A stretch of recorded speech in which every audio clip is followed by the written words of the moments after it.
نحمده ونصلي ونسلم على رسول الكريم اما بعد فاعوذ بالله من الشیطان الرجیم بسم اللہ الرحمن الرحیم عن عبید بن خالد ان النبی صلی اللہ علیہ وسلم اخا بین رجلین فقتل احدهما فی سبیل اللہ ثم مات الآخر بعده بجمعہ او نحوها فصلوا علیہ فقال رسول اللہ صلی اللہ علیہ وسلم ما قلتم قالوا دعونا اللہ ان یغفر له ویرحمه ویلحقه بصاحبه فقال النبی صلی اللہ علیہ وسلم فأین صلاته بعد صلاتي وعمله بعد عملي او قال صيامه بعد صيامي لما بينهما ابعد مما بين السماء والارض رواہ ابو داود والنسائی۔ حضرت عبید بن خالد رضی اللہ تعالی عنہ سے روایت ہے،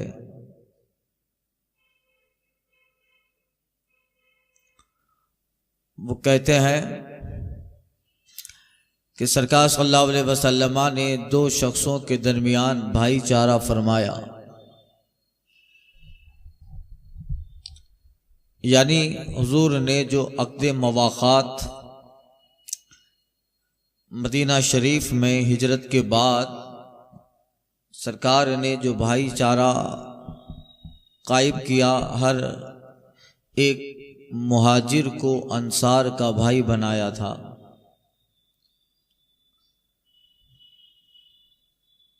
تو ایک شخص کو جو مہاجر تھے انہیں انصار کا بھائی بنایا۔ اب چونکہ یہ جو باب ہے، پیچھے حدیث گزر چکی، بابو یہ استحباب المال والعمر للطاعہ، اطاعت اور فرما برداری کے لیے مال اور عمر کا بہتر ہونا۔ اس میں ایک حدیث گزر چکی، حضور فرماتے ہیں بہتر انسان وہ ہے جس کی عمر لمبی ہو اور اعمال اچھے ہوں۔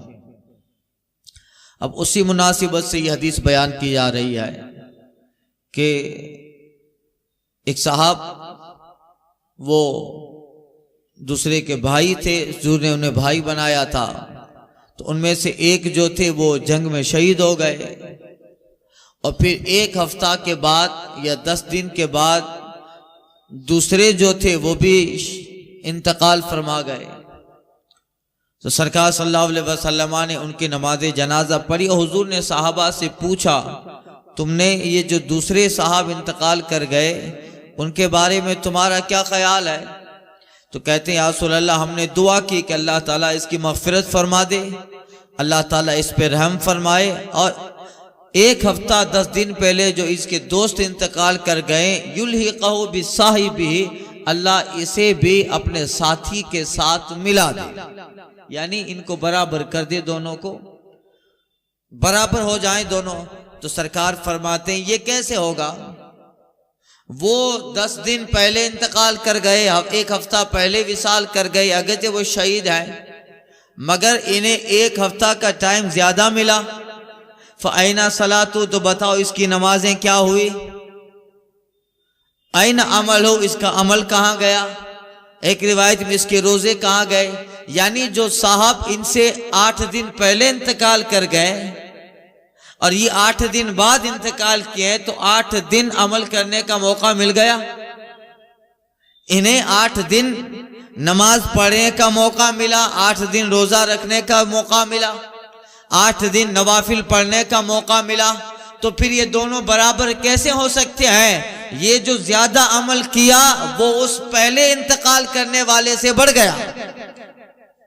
تو وہ کہتے ہیں حضور وہ تو شہید ہیں، تو کہا یہ بھی تو شہید ہے، وہ اس لیے کہ شہید 2 طرح کا ہے، ایک تو جنگ میں جائے وہ شہید ہو، اور یہ مرابط میں سے ہے۔ مرابط کہتے ہیں اس صاحب کو جو ہمیشہ جنگ کی اور جہاد کی تیاری میں رہتا ہے، اور اس تیاری میں بھی اگر وہ انتقال کر جائے تو شہید ہے۔ اب چونکہ اس کے 8 دن بڑھ گئے، اگرچہ دونوں ایک ہیں، پہلے والے شہید ہو گئے مگر یہ 8 دن زیادہ جیا تو 8 دن کا عمل زیادہ ہو گیا، تو پھر دونوں برابر کیسے؟ یہ زیادہ جینے والا عمل میں اپنے دوست سے آگے بڑھ گیا. تو وہی مراد ہے من طال عمرہ وحسن عملہ، اچھا انسان وہ ہے جس کی عمر لمبی ہو اور اعمال بہتر ہو، وہ بہتر انسان ہے. تو یہی کہتے ہیں اخا، حضور نے دو انسانوں کے درمیان بھائی چارہ کیا. فقتل احدہما فی سبیل اللہ، ایک اللہ کی راہ میں وصال کر گئے. ثم مات الاخر بعدہ بجمعہ، پھر دوسرا جمعہ کو ایک ہفتہ کے بعد انتقال کر گئے. او نہو فصلوا علیہ، سرکار نے ان کی نماز جنازہ پڑھائی. فقال، آقا نے صحابہ سے کہا ما قلتم، بتاؤ ان کے بارے میں کیا کہتے ہو؟ کہتے ہیں یا رسول اللہ دعونا اللہ ان یغفر اللہ، اللہ تعالیٰ کی بارگاہ میں دعا ہے اللہ ان کی مغفرت کرے، یرحمہ، ان پر رحم فرمائے، ویلحقہ بصاحبہ، اور اللہ انہیں اپنے دوست کے پاس پہنچا دے. تو حضور کہتے ہیں کہ سنو، فقال النبی، آقا فرماتے فَإِنَ الصَّلَاةُ، بتاؤ تو اس کی نمازیں کہاں گئی؟ بعد صلاتی، اس کی نماز کے بعد. انہیں تو زیادہ نماز پڑھنے کا وقت ہی رہا. وَعَمَلْهُ بَعْدَ عَمَلِ، ان کی عمل ان کے عمل کے بعد. او قال، یا حضور نے کہا صِيَامُهُ بَعْدَ صِيَامِهِ، ان کا روزہ ان کے روزے کے بعد. حضور فرماتے ہیں لما بینہما ابعد مما بین السماء والارض، ان دونوں کی اعمال کے درمیان زمین و آسمان کا فرق ہے. ایک ہفتہ وہ زیادہ جیے تو عمل کا موقع زیادہ ملا. حضور فرماتے ہیں وہ پہلے جو انتقال کر گئے اور یہ جو بعد میں انتقال کر گئے، حضور فرماتے ہیں مما بین السماء والارض، ان دونوں کے اعمال کے درمیان زمین و آسمان کا فرق ہے. یعنی یہ 8 دن کی اعمال اس صاحب کو پہلے والے سے آگے کر گئے. تو کبھی کبھی غیر شہید شہید سے افضل ہو جاتا، غیر شہید شہید سے افضل ہوتا ہے. کبھی کبھی دیکھیے حضرت ابو بکر صدیق، وہ جو ہے طبعی انتقال ہے ان کا، جنگ میں نہیں شہید ہوئے ہیں، تلوار لے کے گئے، وہ شہادت نہیں ہے جو جہاد میں ہوتی ہے، مگر یہ غیر شہید جہاد میں جانے والے ہزاروں شہیدوں سے افضل ہے. تو کبھی کبھی غیر شہید شہید سے افضل ہوتا ہے. زیادہ وقت مل گیا تو بتائیے، ایک ہفتہ کا جب انہیں وقت ملا تو یہ صاحب شہید سے بڑھ گئے. ایک ہفتہ کا جب انہیں عمل کا زیادہ موقع ملا تو اس صاحب سے بڑھ گئے. تو بتاؤ جسے 1 سال کا موقع مل جائے، 2 سال کا موقع مل جائے، 10 سال کا موقع مل جائے، تو بتاؤ وہ کتنا آگے اعمال میں بڑھ جائیں گے. اس لیے حضور کہتے ہیں من طال عمرہ وحسن عملہ، بہتر انسان وہ ہے جس کی عمر لمبی ہو اور اعمال بہتر ہو.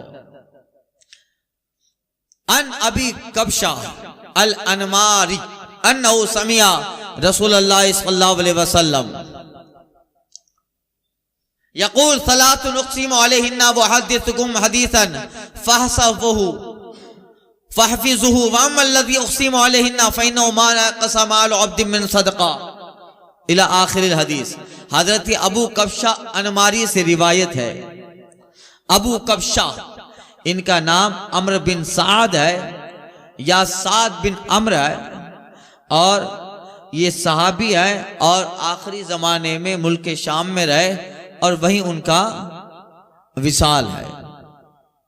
حدیث پاک یہ ہے، ابو کبشہ روایت کرتے ہیں انہوں نے سرکار صلی اللہ علیہ وسلم سے سنا، حضور فرماتے کہ 3 چیزیں ایسی ہیں کہ جن پر میں قسم کھاتا ہوں. 3 چیزیں ایسی ہیں جس پہ میں قسم کھاتا ہوں، اور ایک چیز ایسی ہے جس پہ قسم نہیں کھاتا مگر تمہیں بتا رہا ہوں. جس پہ قسم، دیکھیے قسم ہم لوگ مجبوری میں کھاتے ہیں، اور حضور کا قسم کھانا مجبوری میں نہیں ہوتا ہے، چیز کی اہمیت بتانے کے لیے ہوتا ہے. ہم قسم کیوں کھاتے ہیں؟ تاکہ سامنے والا یقین کر لے کہ بھئی بڑے پیر کی قسم کھا رہا ہے، گوشت پاک کی قسم کھا رہا ہے، تو اس نے یہ کپڑا حقیقت میں 85 میں ہی میٹر لیا ہے، ورنہ گوشت پاک کی قسم نہ کھاتا. وہ گوشت پاک کی قسم کھا کر 85 روپے میں میٹر کپڑا بیچ دیتا ہے، اس کی مجبوری ہے، اس کا رزق ہے. انسان ہم جیسے لوگ، اکثر میں کہتا ہوں تجارت میں قسم نہیں کھانے کی، ورنہ بہت بڑا وبال آئے گا. اگر تجارت میں قسم ٹوٹتی رہے گی ایک ایک قسم کے توڑنے پر 3 روزہ کفارہ ہے۔ اب جن کی عادتیں ہیں بار بار قسم کھاتے ہیں، اللہ قسم کھاتے، تو پھر اگر وہ قسم غلط ہے یا توڑ دی ہے، ایسا کہا اور پھر وہ اس کے خلاف کام کیا، تو اس قسم پہ 3 روزے ہیں، یا 60 مسکینوں کو کھانا کھلانا ہے 3 دن 2 ٹائم 60 مسکینوں کو 3 دن کھانا کھلانا۔ ایک مہمان نہیں سنبھال پاتے ہیں، 60 فقیروں کو 3 دن 2 ٹائم کھانا کھلانا، اور پیٹ بھر کے کھلانا، یہ بھی ضروری ہے۔ کفارے میں اگر آدھا پیٹ بھرا کفارہ ادا نہیں ہوگا، فقیر بولے کہ ہاں پیٹ بھر گیا۔ تو اگر اب چونکہ آج فقیر ڈھونڈنا مشکل ہے، کہاں 60 فقیر ڈھونڈیں گے، تو 3 روزے ہیں، وہ بھی ثلاثہ صیام متتابعات، یعنی پے در پہ، ایک چھوڑ دیا 2 رکھا اور تیسرا نہیں رکھا، کل پرسوں رکھوں گا، تو وہ 2 بھی چلے گئے، پھر سے 3 رکھے۔ متتابعات، لگاتار، کنٹینیو، پے در پے، اس کو اب قسم کھاتے ہیں، ان کو سوچنا چاہیے، انہیں بھوک لگے تو کھانا کھا لے، مگر خدا کے واسطے قسم نہ کھائیں۔ جو مال کے لیے قسم کھاتے ہیں، دھندے کے لیے قسم کھاتے ہیں، تجارت کے لیے قسم کھاتے ہیں، وہ قسم نہ کھائے۔ کپڑا تم قسم کھاؤ کہ نہ کھاؤ، آج کے دن جتنا تمہارا رزق مقدر ہے اتنا تو مل کے ہی رہنا۔ پھر قسم اس لیے میں اس سے پہلے بھی عرض کیا ہوں، اللہ فرماتا ہے وَلَا تَجْعَلُوا اللَّهَ عُرْضَةً لِأَيْمَانِكُمْ، اللہ کو اپنی قسموں کا نشانہ کیوں بنا رہے ہو؟ اپنی قسموں کا نشانہ اللہ کو کیوں بنا رہے ہو؟ قسم ایک الگ چیز کے لیے ہے، یہاں تجارت کے لیے قسم شریعت میں نہیں رکھی گئی ہے۔ وہ ہے کہ جب کسی پہ کوئی آروپ ہوتا ہے، اس کے پاس گواہ نہ ہو، تو شریعت میں اس کو قسم کھلائی جاتی ہے، اس کی قسم ہی اس کو سپورٹ کرے۔ وہ ہے قذف کا مسئلہ ہے، ہدف کا مسئلہ ہے، حد کا مسئلہ ہے، وہاں ہے کسی پہ تہمت لگی ہے اور اس کے پاس اپنے پکش میں کوئی گواہ نہیں ہے، تو شریعت نے کہا ہے کہ وہ قسم کھائے، قسم اس کی گواہ۔ ایسے موقعوں کے لیے ہے، ہمارے 10 روپے کے کپڑے بیچنے کے لیے قسمیں نہیں ہیں، ورنہ تو اس لیے اگر توڑ دیا ہے تو پھر ایک ایک قسم کا 3 روزہ رکھنا پڑے گا، اگر نہیں رکھے گا حقوق اللہ میں گرفتار ہوگا۔ بلکہ فقہ کا مسئلہ ہے، اگر موت آ گئی اور وہ روزے قسم کے باقی ہیں تو اپنے وارثوں کو وصیت کرنا واجب ہے، اس کے مال سے ہر ایک روزے کا کفارہ و فدیہ نکالا جائے۔ بتائیے اتنا اہم مسئلہ ہے۔ اللہ تعالیٰ حسن عمل عطا فرمائے۔ قسم مت کھائیے، بھوک لگے کھانا کھا لیجئے، یہ بہتر ہے، مگر قسم مت کھائیے۔ اور جو زیادہ قسم کھاتا ہے وہ زیادہ جھوٹا ہوتا ہے، یاد رکھیے گا۔ زیادہ قسم کھاتا ہے کہ عقل مند کہتے ہیں، ایک صاحب اس کے پاس آئے، ایک بات کہی کہ میں نے مان لی، مگر اس نے اسی بات کو ریپیٹ کیا، اپنی بات دوسری مرتبہ کہی کہ میں نے ایسا کیا ہے یا ایسا نہیں کیا ہے، تو صاحب کہتے ہیں مجھے شک ہوا، اور جب تیسری مرتبہ اس نے قسم کھا کے اپنی بات کہی تو یقین ہو گیا کہ تو جھوٹ بول رہا ہے۔ تو حضور اللہ کے رسول جب قسم کھا رہے ہیں تو یہ مجبوری والی نہیں ہے، چیز کی اہمیت بتانے کے لیے وہ قسم ہے۔ حضور فرماتے 3 چیزیں ایسی ہیں جس پہ میں قسم کھا کے بتاتا ہوں ایسا ہی ہے، اور ایک چیز ہے جس پہ قسم نہیں کھاتا مگر تمہیں خبر دے رہا ہوں۔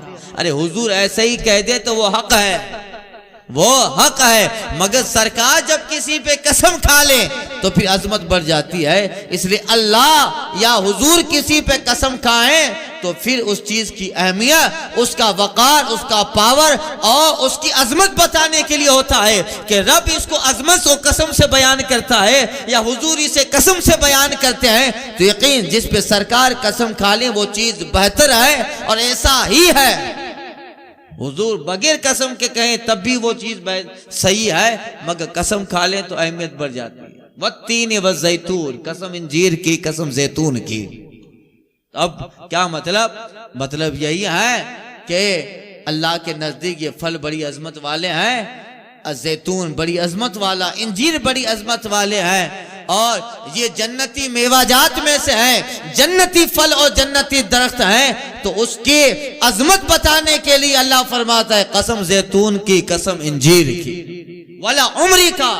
ایک جگہ اللہ فرماتا ہے محبوب قسم آپ کی عمر کی، محبوب قسم آپ کی عمر کی، یعنی آپ جب تک رہیں محبوب آپ کا رہنا کتنا بہتر ہے، اللہ آپ کی عمر و زندگی کی قسم کھا رہا، ولا عمری کا، قسم محبوب آپ کی عمر کی، ارے عمری نہیں، اللہ فرماتا ہے والعصر، قسم محبوب تمہارے زمانے کی، تم جہاں ہو اس دور کی قسم، تم مکہ میں رہو تو مکہ کی قسم، تم مدینہ میں رہو تو مدینہ کی قسم، محبوب تم جہاں رہو آپ کے زمانے، آپ کے دور اور آپ کے زمانہ نبوت کی قسم، والعصر محبوب قسم زمانہ محبوب، زمانہ رسالت، وہ عظمت کے لیے ہوتا ہے۔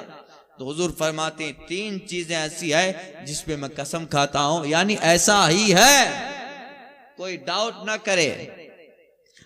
کہتے ہیں کیا؟ ایک بات سرکار فرماتے ہیں، پہلی بات جس پہ میں قسم کھاتا ہوں، حضور فرماتے ہیں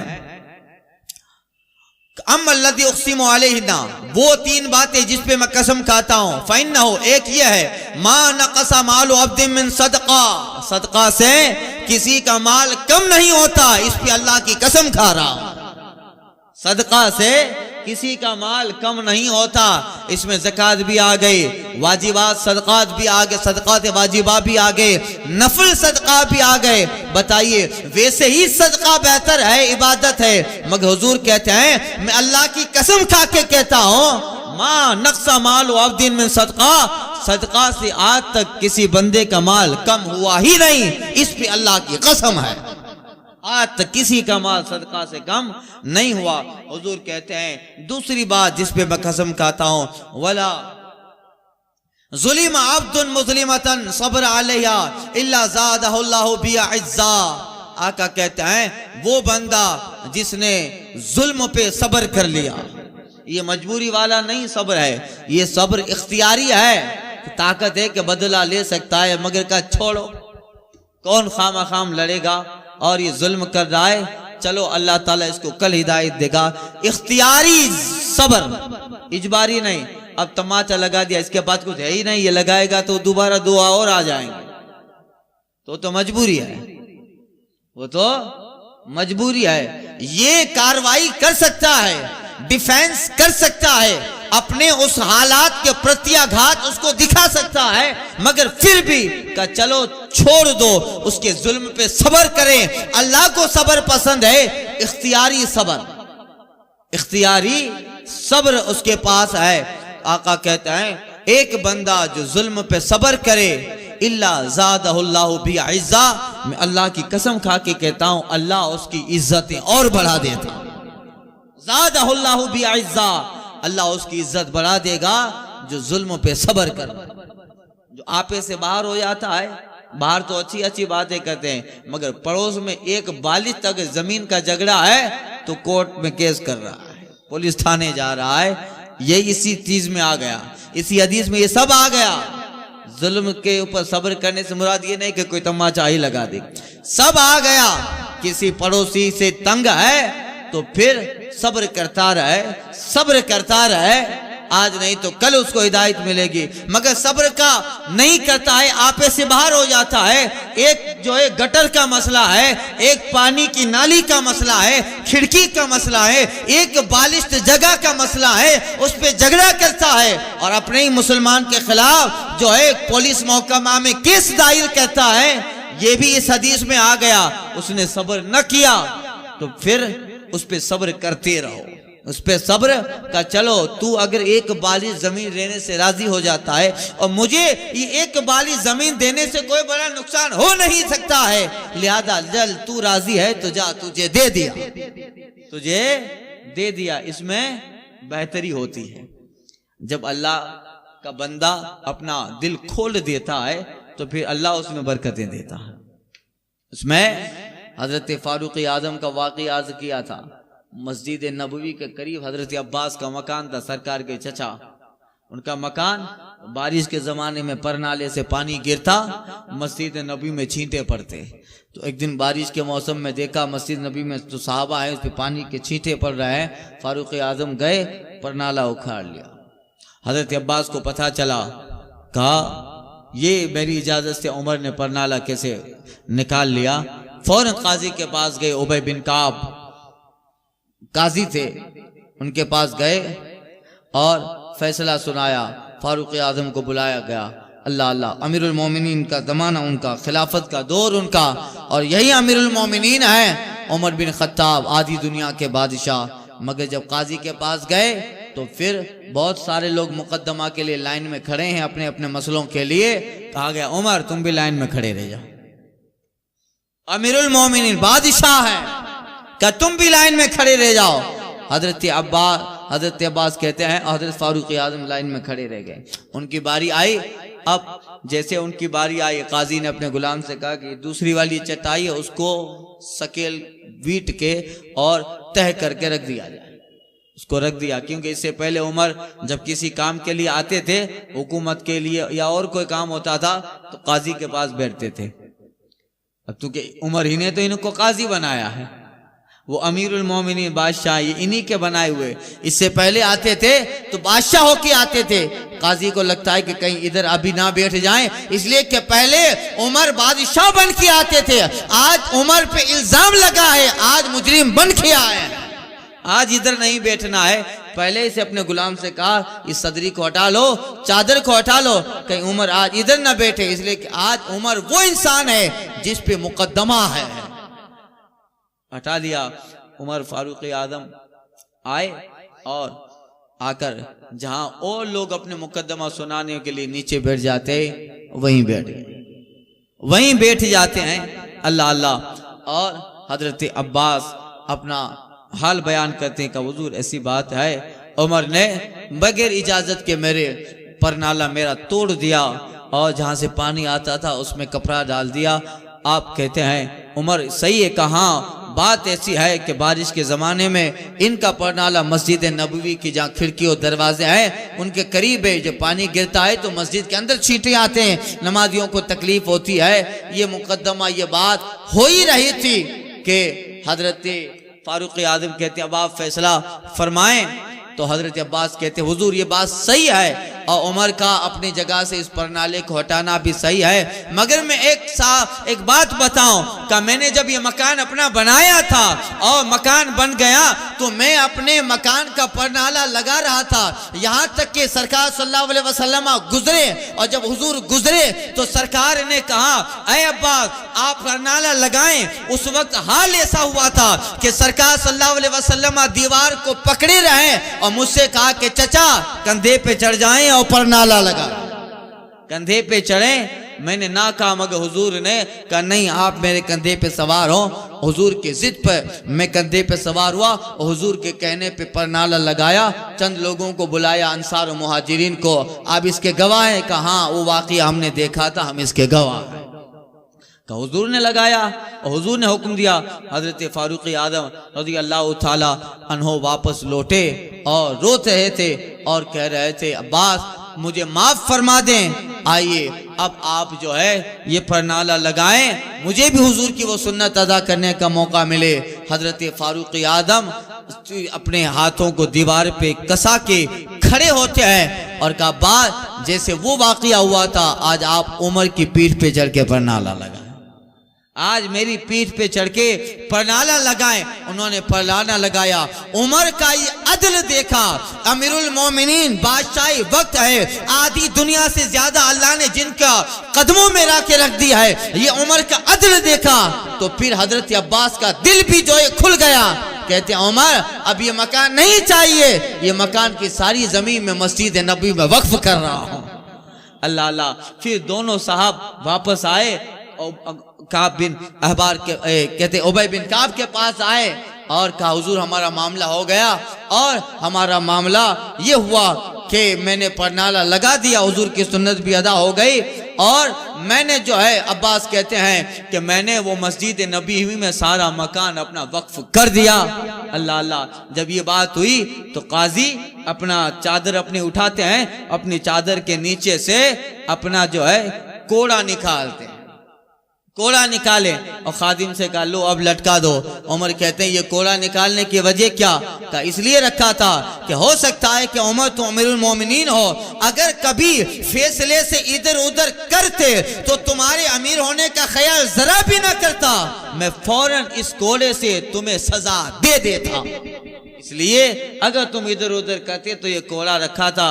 حضرت فاروق اعظم بھی اپنی کرتا اٹھاتے ہیں اپنا، اور کرتا اٹھانے کے بعد اپنی جو ہے پیچھے کی طرف سے ایک تلوار نکالتے ہیں۔